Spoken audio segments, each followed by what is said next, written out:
नमस्कार, आप देख रहे हैं सिटी पोस्ट लाइव। मैं हूं सृष्टि राज। सम्राट चौधरी ने अपने कैबिनेट विस्तार से सबको चौंका दिया। ऐसा लगता है कि बीजेपी जनरेशन शिफ्ट की तरफ आगे बढ़ रही है। पुराने अनुभवी नेताओं की जगह युवाओं को ज्यादा तवज्जो दी गई है। पहली बार मंत्री बने नेताओं को अहम मंत्रालय भी दी गई है। और निशांत, शैलेंद्र, मिथिलेश, श्वेता के मंत्री बनने की इनसाइड स्टोरी क्या है, आइए जानते हैं हमारी सहयोगी मुस्कान से। मुस्कान, सबसे पहला सवाल, मंगल पांडे मंत्री क्यों नहीं बने? देखिए, 2017 के बाद ऐसा पहली बार हो रहा था जब एनडीए सरकार के शपथ ग्रहण कार्यक्रम में मंगल पांडे की कुर्सी मंत्री पद की शपथ लेने वाले नेताओं के बीच नहीं थी। उन्हें मंच के दूसरे हिस्से में कोने दी गई थी, जगह दी गई थी। और 3 दिन पहले आप सोचिए कि बंगाल में प्रचंड जीत हुआ जिसमें प्रभार मंगल पांडे के ऊपर था और उन्हीं की कहीं ना कहीं कैबिनेट से छुट्टी कर दी गई। और कहा जा रहा है कि मंगल पांडे का प्रमोशन तय है, वे अब केंद्र की पॉलिटिक्स करेंगे। बीजेपी अब जनरेशन शिफ्ट के और कहीं ना कहीं गुजर रही है और राज्य के अलावा केंद्र में नई लीडरशिप तैयार कर रही है। आप सोचिए कि इसी के मद्देनजर बिहार से युवा नेता नितिन नवीन को राष्ट्रीय अध्यक्ष की जिम्मेदारी दी गई। अब पार्टी संगठन के मंजे हुए नेता मंगल पांडे को राष्ट्रीय स्तर की जिम्मेदारी मिलेगी। तो ऐसे में मंगल पांडे को क्या जिम्मेदारी मिल सकती है? देखिए, हमने कल भी बताया था, राष्ट्रीय अध्यक्ष बनने के बाद नितिन नवीन ने अभी तक अपनी टीम का विस्तार नहीं किया है। बीजेपी सूत्रों की माने तो इसी महीने नितिन नवीन बीजेपी के राष्ट्रीय संगठन की घोषणा कर सकते हैं। इसमें मंगल पांडे को बड़ी जिम्मेदारी मिल सकती है। मंगल पांडे को राष्ट्रीय महासचिव की जिम्मेदारी दी जा सकती है। उन्हें यूपी चुनाव का प्रभारी भी बनाया जा सकता है। बिहार और पश्चिम बंगाल चुनाव के बाद अब मोदी सरकार के भी कैबिनेट विस्तार की चर्चा चल रही है। आप सोचिए कि 2024 के बाद एक बार फिर कैबिनेट का विस्तार नहीं हुआ है। अब यूपी चुनाव से पहले कैबिनेट विस्तार हो सकता है। इसमें मंगल पांडे को जगह मिल सकती है। तो ऐसे में लेकिन निशांत कैसे मंत्री बनने के लिए तैयार हो गए? उन्होंने तो उप मुख्यमंत्री बनने से इनकार कर दिया था। बिल्कुल, ये तो सबके जहन में सवाल है क्योंकि डिप्टी सीएम से बड़ा पोस्ट तो सीएम के बाद वही होता है। और उससे अच्छा जब मंत्री बनना था तो क्यों नहीं डिप्टी सीएम बने? इतना अच्छा पद था और काम करने में भी मज़ा आता, बहुत सारा फील्ड होता उसमें। लेकिन निशान बोले कि मुझे अभी मंत्री नहीं बनना है, मुझे अभी जनता के बीच जाना है, और फिर अपनी यात्रा को बीच में रोक के मंत्री पद लेने चल जाते हैं। कहीं ना कहीं उनके ऊपर मुझे लगता है कि पॉलिटिकल प्रेशर बनाया गया। और निशांत पढ़े लिखे हैं तो हो सकता है कि इस पे काम अच्छे से कर पाए, डिपार्टमेंट को संभाल पाए। लेकिन वो वैसे जनता के बीच पहले जाना चाह रहे थे। और 22 दिन पहले आपको ही पता है कि 15 अप्रैल को जब सम्राट सरकार का शपथ ग्रहण हो रहा था तब निशान ने इसमें शामिल होने से साफ इनकार कर दिया था। उस वक्त भी जेडीयू के नेताओं ने मनाया लेकिन वे नहीं माने। उन्हें इस बात का डर था कि अब सोचिए कि परिवारवाद का आरोप लगेगा। और 22 दिन बाद निशान डिप्टी सीएम बनने के बजाय मंत्री बनने के लिए क्यों मान गए? सबके मन में सवाल है ये।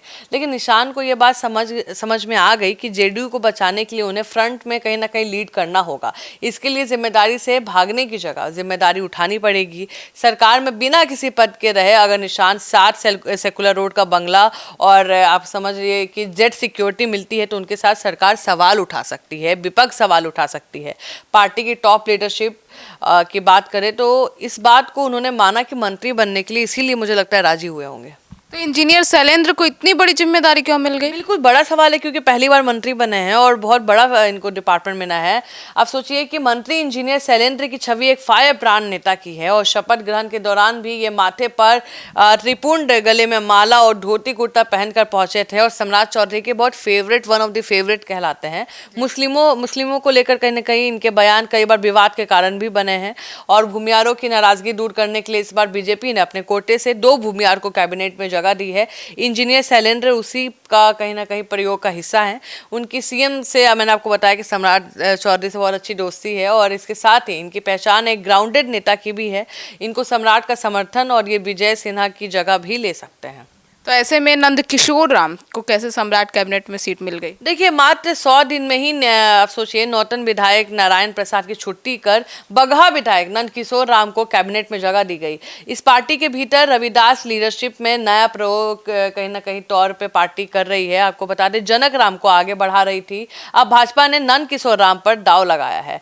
आपको बता दें, बगहा विधानसभा वाल्मीकि नगर लोकसभा क्षेत्र के भीतर पड़ता है और यहाँ लगभग 10 से 15 जो प्रतिशत है कहीं ना कहीं SC/SC की आबादी है। और खासकर यहाँ के जो थारू जनजाति को बीजेपी का कोर वोट बैंक माना जाता है। ऐसे में पार्टी के इस प्रयोग को कहीं ना कहीं कहते हैं ना, थ्रू आउट की नाराजगी को दूर करने के लिए हिसाब से देखा जा रहा है।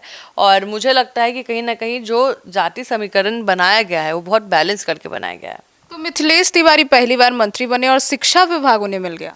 देखिए, ब्राह्मण चेहरे पे बीजेपी ने बड़ा फेरबदल किया है। मंगल पांडे के कहीं ना कहीं कहा जाता है सब्स्टिट्यूट के तौर पे मिथिलेश तिवारी को पहली बार बिहार सरकार में एंट्री कराई गई है। मंगल पांडे की तरह मिथिलेश तिवारी की छवि भी कहीं ना कहीं कट्टर संघी या खाटी भाजपाई और तेज तर्रार नेता की है। इनकी पहचान संघ के एक तपे नेता की है। पिछले कुछ वर्षों से लगातार इन्होंने ब्राह्मण लीडर के तौर पर प्रोजेक्ट किया जा रहा था। बक्सर लोकसभा सीट से इन्हें कैंडिडेट भी बनाया गया था। मिथिलेश पार्टी के भीतर बिहार के कहीं ना कहीं प्रदेश उपाध्यक्ष और जैसे महत्वपूर्ण पदों पर भी जिम्मेदारी निभा चुके हैं और इसके साथ ही राष्ट्रीय स्तर पर भारतीय जनता युवा मोर्चा के भी में कहीं ना कहीं सक्रिय रहे हैं। युवा मोर्चा में दिल्ली भाजपा के प्रभारी रहे हैं। भाजपा क्रिया मंच के राष्ट्रीय स्तर पर सक्रिय रहे हैं। बिहार हो, बंगाल हो या उड़ीसा हो या झारखंड हो, इन सब के प्रभारी के रूप में भी उन्होंने काम किया है। तो मुस्कान, ऐसे में केदार गुप्ता और श्वेता गुप्ता का नाम भी चौंकाने वाला था। देखिए, बिल्कुल केदार गुप्ता को सीएम सम्राट चौधरी का करीबी नेता माना जाता है और पंचायत स्तर से अपनी राजनीति शुरू करने वाले केदार ने मुखिया से मंत्री तक का सफर तय किया है। 2015 के विधानसभा चुनाव में वो पहली बार कुडनी सीट से चुनाव लड़े और विधानसभा पहुंच गए। 2024 के लोकसभा चुनाव के दौरान एनडीए ने शिवहर सीतामढ़ी में 2 प्रयोग किए। पहला, शिवहर की सिटिंग सांसद रमा देवी का टिकट काटकर बीजेपी ये सीट जेडीयू को दे दी। दूसरा, सीतामढ़ी से सुनील कुमार पिंटू की जगह जेडीयू के देवेश चंद्र ठाकुर को टिकट मिला और टिकट कटने वाले दोनों नेता वैश्य समाज के थे। आप सोचिए, टिकट पाने वाले दोनों नेता स्वर्ण समाज के थे। तो राजपूत और वैश्य बहुल इस इलाके में एनडीए लीडरशिप ने इस फैसले को कहीं ना कहीं जो वैश्य कम्युनिटी ने विरोध करना शुरू किया था। विधानसभा चुनाव में इलाके से 3 वैश्य को टिकट देकर डैमेज कंट्रोल करने की कोशिश की गई है। तो ऐसे में वुलो मंडल को तो ऊर्जा मंत्री बना दिया गया। बिल्कुल, देखिए, बुलू मंडल अपने इलाके के कद्दावर नेता हैं और गोपालपुर हो या आसपास के इलाके में इनका स्ट्रांग होल्ड है। यही कारण है कि 2014 में मोदी लहर भी इनके भाजपा के सीनियर लीडर शाहनवाज हुसैन को हरा दिया गया था। 5 बार के विधायक और 1 बार के सांसद हैं। इनकी पहचान राजनीतिक तौर पर गगोटा चेहरे की है। जब जेडीयू इसे भुनना चाहती है और इसकी मंत्री बनने का असर केवल अंग प्रदेश ही नहीं बल्कि सीमांचल में भी पड़ेगा। और आपको बता दें, ईबीसी चेहरे के तौर पे जेडीयू इन्हें प्रोजेक्ट कर रही है। 2025 के विधानसभा चुनाव में जेडीयू ने गोपाल मंडल का टिकट काटकर उन्हें गोपालपुर से उम्मीदवार भी बनाया है। आपको बता दें, बुलो मंडल चुनाव जीतकर विधायक बने हैं। दल बदल के बाद पार्टी के प्रति वफादारी और सक्रियता के इनाम के तौर पर उनको मंत्री पद मिल गया है। जी, तो ऐसे में भगवान सिंह कुशवाहा को भी मंत्री बना दिया गया। बिल्कुल, देखिए, कभी लेफ्ट की राजनीति करने वाले भगवान सिंह कुशवाहा को नीतीश कुमार का भरोसेमंद कहा जाता है। आरएसआर तो जेडीयू के ही जो बीजेपी में गए हैं, वो पहले नीतीश कैबिनेट में मंत्री रह चुके हैं। हालांकि बीच में टिकट नहीं मिलने पर नाराज जरूर हुए थे, लेकिन आपको बता दें, नीतीश कुमार के कहने पर वापस पार्टी में लौट आए। भगवान सिंह कुशवाहा को जमीन का नेता माना जाता है। इनकी राजनीतिक ताकत का अंदाजा इसी बात से लगा सकते हैं कि जब इन्होंने जेडीयू का साथ छोड़ा था तो 2020 में शाहबाद के इलाके आरा, बक्सर और रोहतास, सासाराम एनडीए का पूरी तरह सफाया हो गया था। तो अब जब जेडीयू के अपने ओल्ड गार्ड की सबसे ज्यादा जरूरत होती है तो पार्टी अपने कद्दावर नेता को अलग अलग जगह पे सेट कर देते हैं। तो मुस्कान, विजय सिन्हा को जो विभाग मिला है, क्या उनसे वो संतुष्ट हैं? बिल्कुल संतुष्ट नहीं है। वो क्यों संतुष्ट होंगे? आप सोचिए, विजय सिन्हा चाह रहे थे, देखिए आप समझिए, विजय सिन्हा डिप्टी सीएम थे और उनको आज कौन सा विभाग मिला है? कृषि विभाग मिला है। उनका तो बिल्कुल जो मोरल है या कह ले पोजीशन है, बिल्कुल पावरलेस कर दिया गया है। उनको होम मिनिस्ट्री चाहिए थी अगर सम्राट चौधरी सीएम बनते हैं तो। और तेजस्वी यादव भी आग लगा दिए थे कि पुराना नेता विजय सिन्हा है, ये 5 साल में आए हुए हमारे पाठशाला से ये सीएम बन गए, ऐसे करके वो छेड़ दिए। विजय सिन्हा को भी बड़ा अपमानित लगा कि अरे भाई, हम तो पुराने नेता, हम तो सीनियर भी हैं, हमको तो सीएम बताइए। तो विजय सिन्हा को अगर डिप्टी सीएम का भी पद मिलता सृष्टि तो मैनेजेबल था, लेकिन होम मिनिस्ट्री तो सम्राट चौधरी का कोई नहीं देने वाला। जो सीएम रहता है वही रखता है, आपको ही पता है। नीतीश कुमार ने आज तक दिया नहीं, जब दिया तो सम्राट चौधरी सीएम भी ले लिए।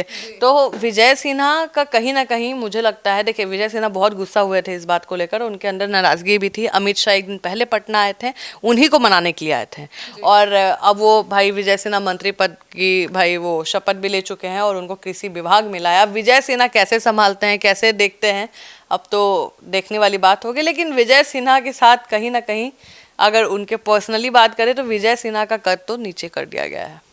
तो सुना आपने, तो अब आपकी क्या राय है इन तमाम मंत्रिमंडल और ये जो विभाग बंटवारा हुआ है, इसको लेकर अपनी राय जरूर बताइएगा। धन्यवाद।